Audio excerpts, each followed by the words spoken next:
who was a compensation and benefits manager at RCA.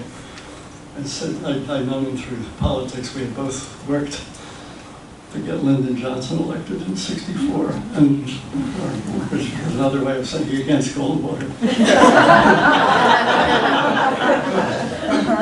We even printed up a brochure in our printing plant that was just direct quotes from Goldwater. It was called Quote Without Comment. There were 20 quotes from Goldwater, word for word. So let this speak for itself.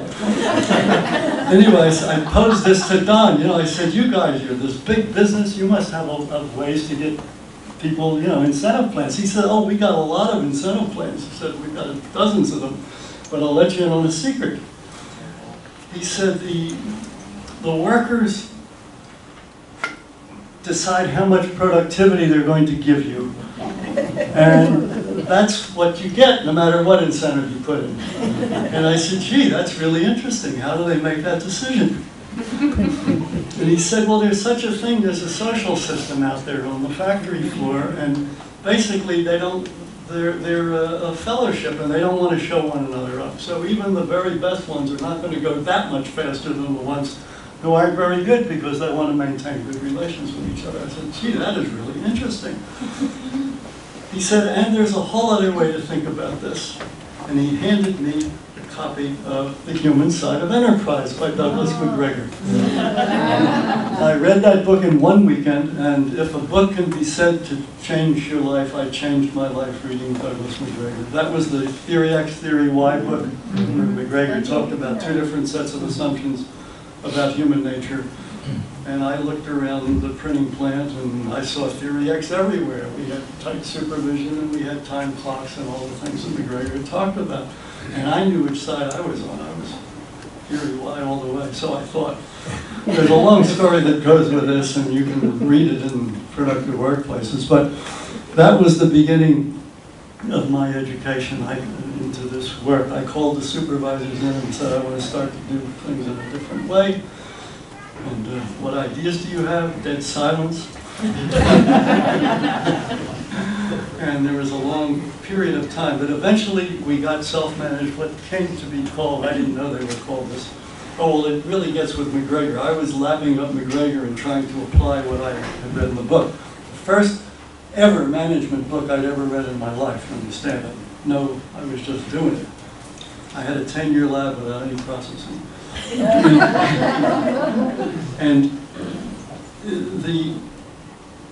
then I learned, as I began to pursue this like a journalist would, I started doing research, I found that McGregor, who had died a few years before, had left an unfinished manuscript called The Professional Manager. And I got the copy of The Professional Manager. In that book, I read about nonlinear systems, a company in California, which I'm sure you know about, where the workers were involved in making the entire product from beginning to end, and would put a little note in the box when they shipped these circuit boards saying that if this doesn't work right, call me, Jenny, at this number. And if the customer called up, the phone would ring on the factory floor and someone would say, Jenny, it's for you. And I said, that is the kind of work system I want to have. So I began working and created what I later came to know as self-managed work teams, where people were responsible for their own customers and they went on a huge learning trip, and our productivity went up 40%. And the absenteeism went down nearly to zero, and what had been a very divisive culture of conflict and competition became a really cohesive thing where people would celebrate each other's birthdays and fill in for one another. And it was really quite an experience. Well, I left that business in '68, not knowing what I was going to do with the rest of my life, thinking that I had wasted 10 years of my life. And I thought I was going to write for a living, and I was connected by then to a lot of magazines. And I don't know how to say it, it's a long story, but a friend of mine who was in the a well-known writer by the name of Bernie Asbell, whom I knew through the Society of Magazine Writers, where I used to go every month to New York, said, I have a consulting job at the Ford Foundation, and would you like to join me? It's with the Education and Research Division, and they're trying to evaluate their school improvement grants. I said, Bernie, I don't know anything about consulting. He said, well, you know, you just interview people and write a report. Is everything you do? That's what journalists do. You interview people and write a report. We can do it. I said, okay, I'll do it. My first consulting. I said, how much? He said, $100. I said, wow. He said, each. I said, gee. And then he said, per day. And I said, I'm in.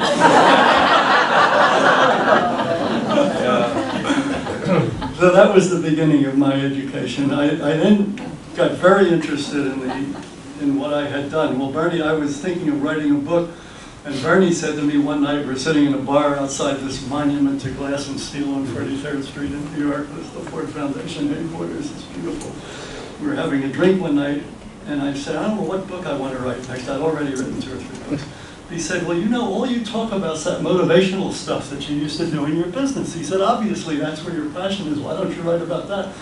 And I said, I don't know anything about that. I only know what I had done. He said, well, you go to the library and research it. So I went to the library and researched it. And one of the first books I read was Ed Schein's Process Consulting.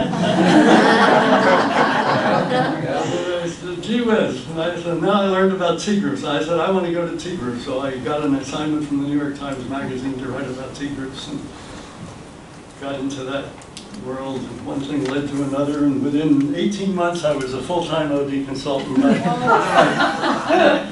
And I had clients before I knew what to do. I started going to Bethel, met Roger in the early 70s, Geoff just a little bit later. We started doing projects together at GD Searle, and I sort of learned on the job. Had there been programs like this in those days, I would not be here with you today. I'm noticing how... I'd still be writing for Pageant and Parents magazine. Pageant doesn't exist anymore. And I know, like I met Marvin at a workshop in Bethel, Maine. Attended a workshop that you and Peter Bale and Alan Drexler and Eileen anyhow, did. And I left that workshop, and then Searle contacted me afterwards and offered me a job there, and then I inherit Marvin and Marv Weisbord. And I were already working. Yeah, but I'm just noticing how many of us so far, Don could be the exception, how many of us don't know anything about consulting when we started. And I know these people, and they are so worried they don't know anything about consulting.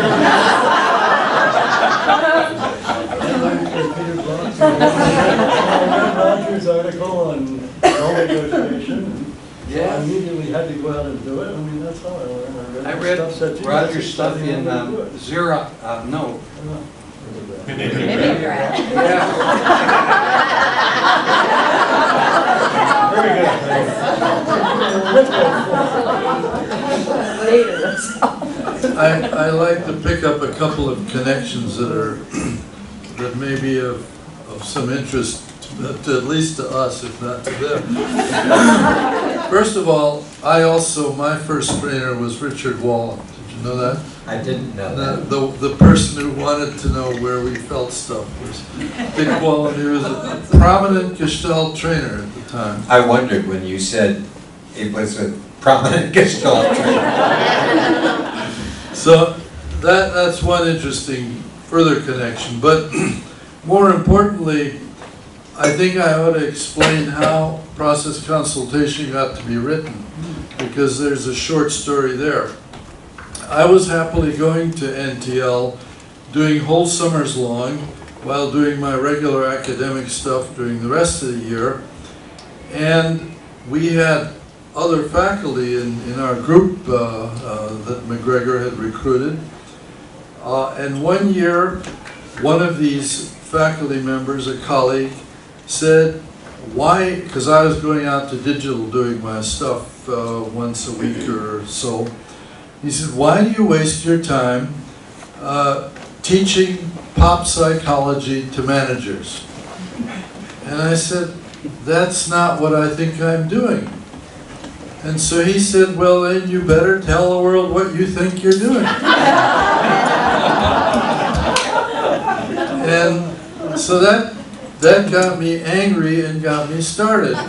But then the next thing is, what if you look at the first edition of process consultation, you will discover that what it is a series of the, what did we call them? Not mini lectures. Lecturettes. Lecturettes. Process consultation is 7 or 8 lecturettes from Bethel Days that I put together